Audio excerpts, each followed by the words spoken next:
I'm Lee Moore, I'm Rob Moore. and this is the Chinese Literature Podcast. Rob, can you read today's poem? Let's start. I'm going to read a poem. This is a poem about the American election. I mean, I can't imagine anything more topical, given that I think we're posting this in October. This is part of our series, right? Not made in China. Not made in China, Chinese literature. So I'd like to just start off. We're going to sort of switch things up. I'm going to start off by reading the poem. All right, here we go. Go for it.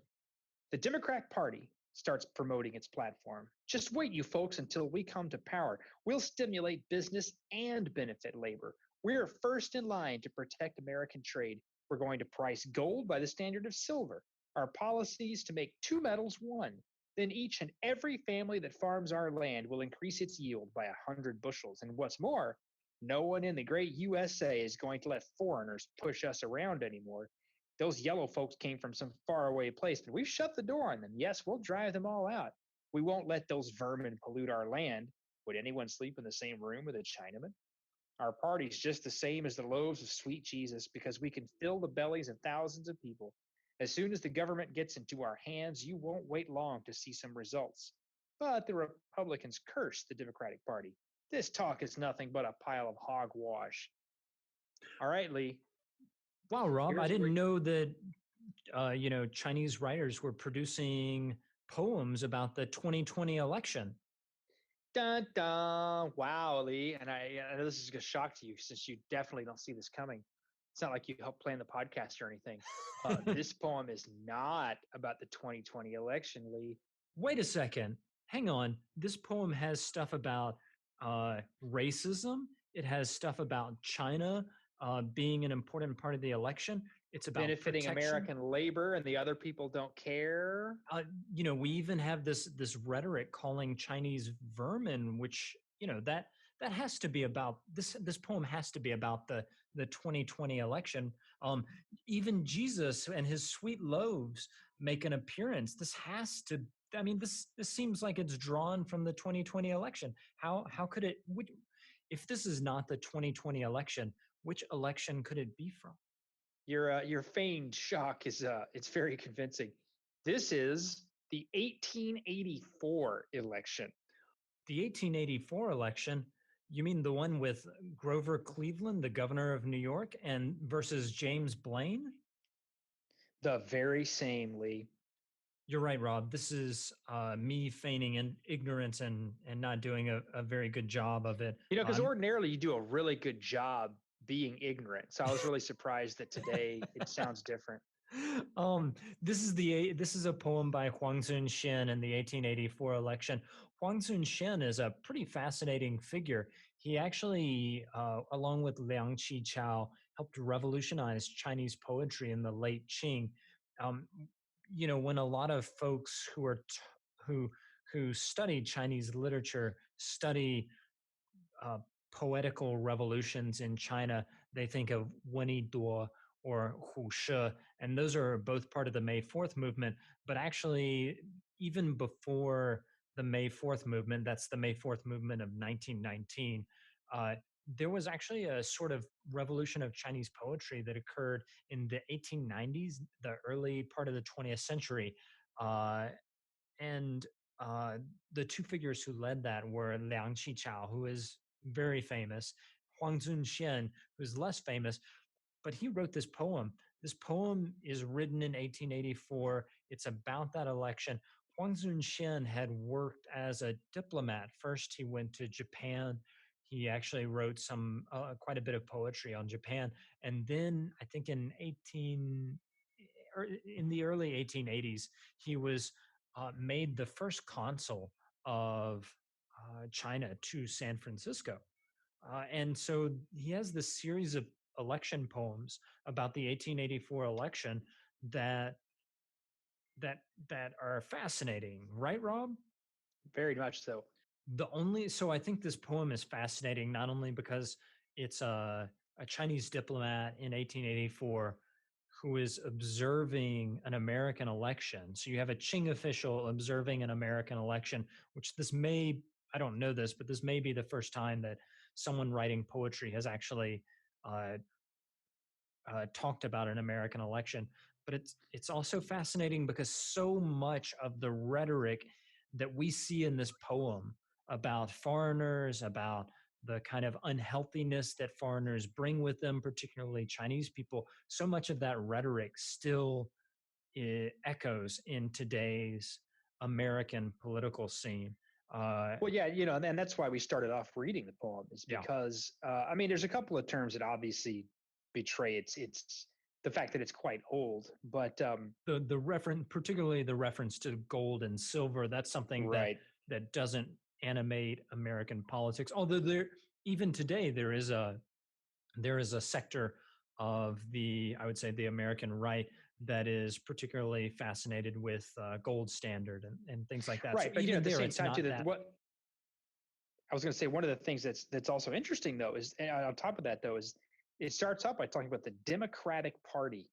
Hmm. Whatever that you think of the Democrats, the chances that one of them would be saying things like these yellow folks and would anyone sleep in the same room with a Chinaman, pretty slim. That's Tea Party rhetoric, but it's not really the Democrats. Um, so a lot of that sort of dates it a little bit. Sure. But it's fascinating that, I mean, if you've read anything from this era, this is what he's talking about is pretty common talk, right? Yeah. This is none of this is just him making it up and trying to make the Americans sound bad. If you read newspapers at the time, American newspapers, they're saying way worse things than this Yeah. about the Chinese. I think particularly of Jack London and his advocacy of the theory of yellow peril. He is using a lot of the same rhetoric. Well, and it's fascinating too because um, we read a lot of well, we have read and have talked about a lot of the literature in China about the rest of the world, whether welcoming it in or trying to keep it out. This is one of the very few people, very few Chinese people commenting about the U.S. from within the U.S. and doing so in a way that definitely demonstrates he knows what he's talking about. And the fact that he is also at the same time a highly skilled Chinese poet, I feel like that doesn't really come across too much in the English. In the English, it doesn't even really sound like a poem. It's just a series of invectives. Yeah, I thought it was fascinating that he also tunes in very closely to this the role that religion plays in American politics. It doesn't really sound all that different in 1884 as it does in 2020, does it, Rob? Mm-mm. It does not. And in fact, the fact that specifically when he writes, our party is just the same as the loaves of sweet Jesus. The idea that if you vote for us, we're going to represent God is still a fairly common. I don't feel the Democrats use that language very much anymore, No. but the Republicans absolutely do. So Uh, I think that you're hitting on some interesting facts. So we're talking about continuities, political continuities, and discontinuities in this poem that Huang Zunxian is writing. So I think in the continuities, we can say that there is still this, what is it that Richard Hofstadter calls it, the paranoid style of American politics that fears the outsider. It's particularly concerned about uh, Chinese immigrants coming to the U.S. It kind of uh, understands them as if they're some sort of pollutant. Huang Zunshen specifically uses the word those vermin pollute our land. Uh, so those are some interesting continuities. I'd say that you pointed out a discontinuity that is it seems like the Democrats of 1884 seem a lot more like the Republicans of 2020. Although I think you could, we could have some people debating that, but also I think that the Democratic Party's use of American religion has become much more a province of the Republican Party, right? yeah, yeah. In a sense, historically, they've kind of flip flopped. I mean, all you Although need to one remember is all you need to really remember is that Abe Lincoln was a Republican, and that the Southern Convention in 1860 that decided to start at least tentatively the process of secession, that was a Democratic convention. one of the ways I think that they haven't flip flopped, and it's evident in this poem, is that the Democratic Party here in Huang Zunxian's poem still kind of implies that it is the party of the working man. That's what that line, our party's just the same as the loaves of sweet Jesus because we can fill the bellies of thousands of people. So you do have this sense that uh, government will be able to feed average working people in this party. Huang Zunxian is, I just find it so fascinating that Huang Zunxian is able to pick up on these very, the sort of minutiae of American politics in 1884. This is not, uh, you know, this is not some uh, Qing official come to look down on the barbarians and have no idea of what he's talking about.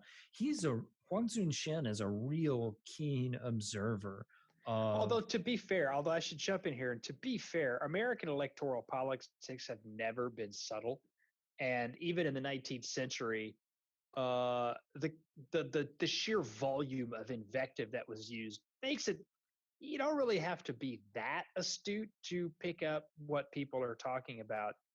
And it's interesting. One of the things that is interesting, though, is um, when he foregrounds the question of labor in business, those have always been at the heart of American politics and arguably at the heart of American culture. I would say less so now, in that in the 19th century, we're still looking at an almost entirely, not entirely, but definitely majority agrarian society. I mean, most people are farmers or selling farm goods. We're not talking about urban industry and business and things like that.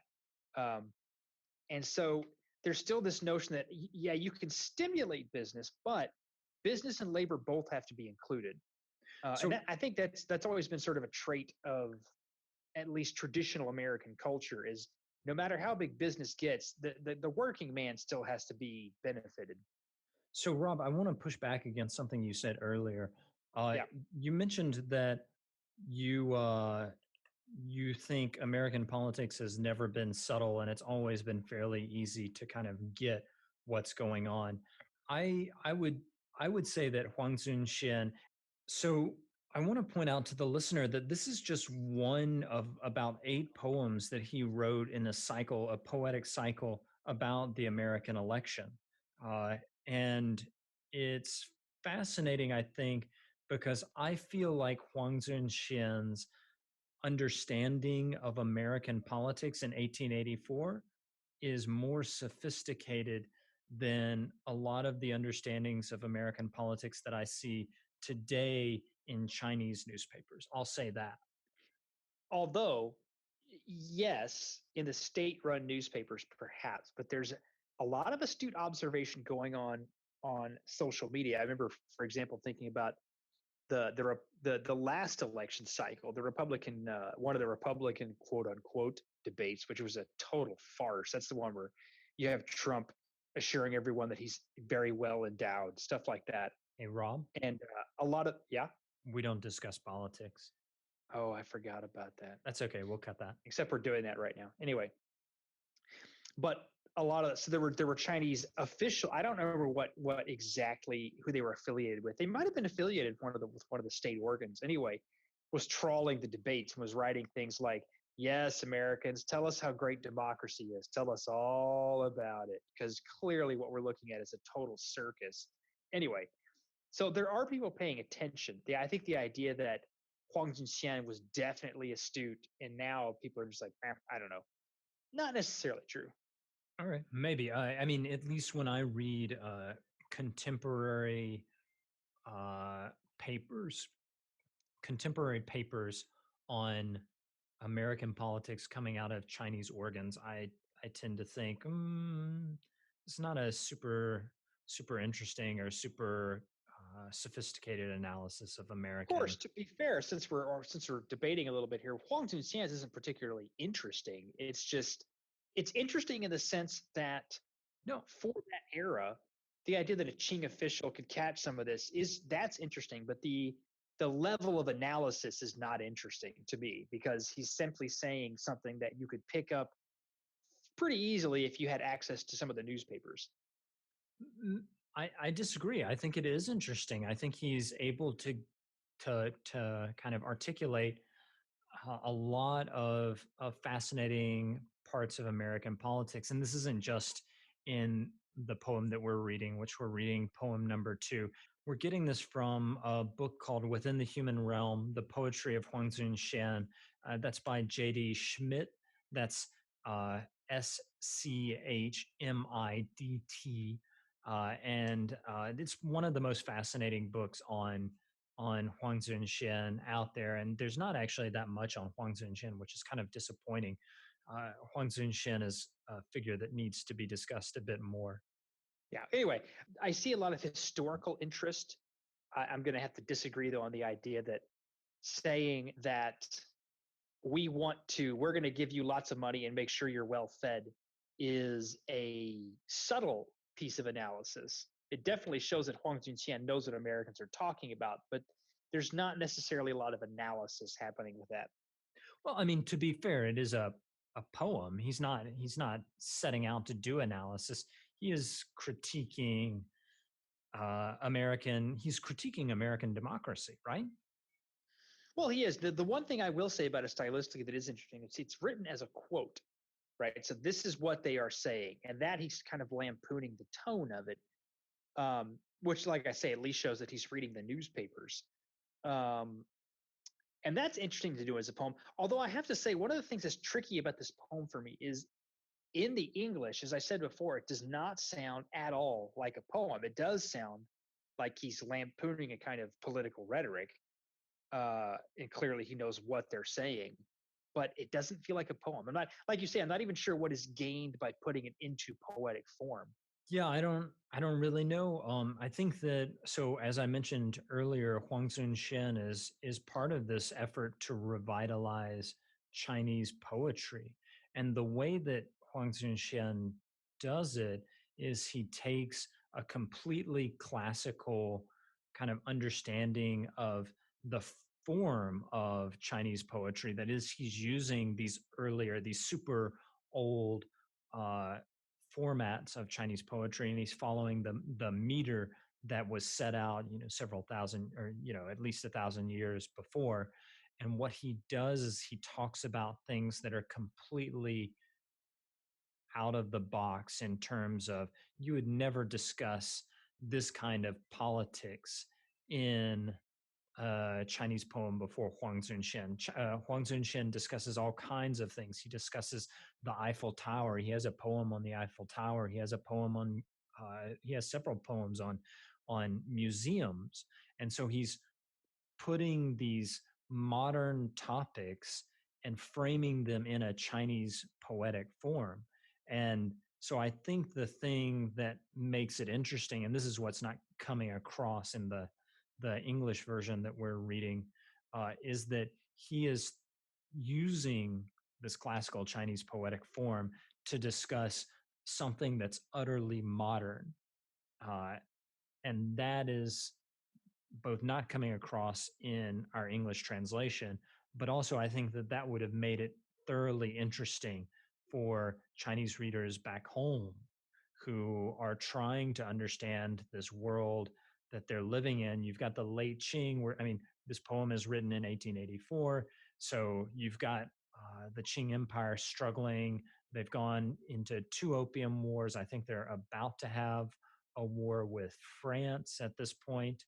And of course, the war with Japan is only a little more than a decade away. So I the poem itself, the translation is interesting from a historical perspective, but I think you've got to put your mind back in the shoes of a Chinese reader in the 1880s, and they're able to understand this poetry, understand the world through this poem.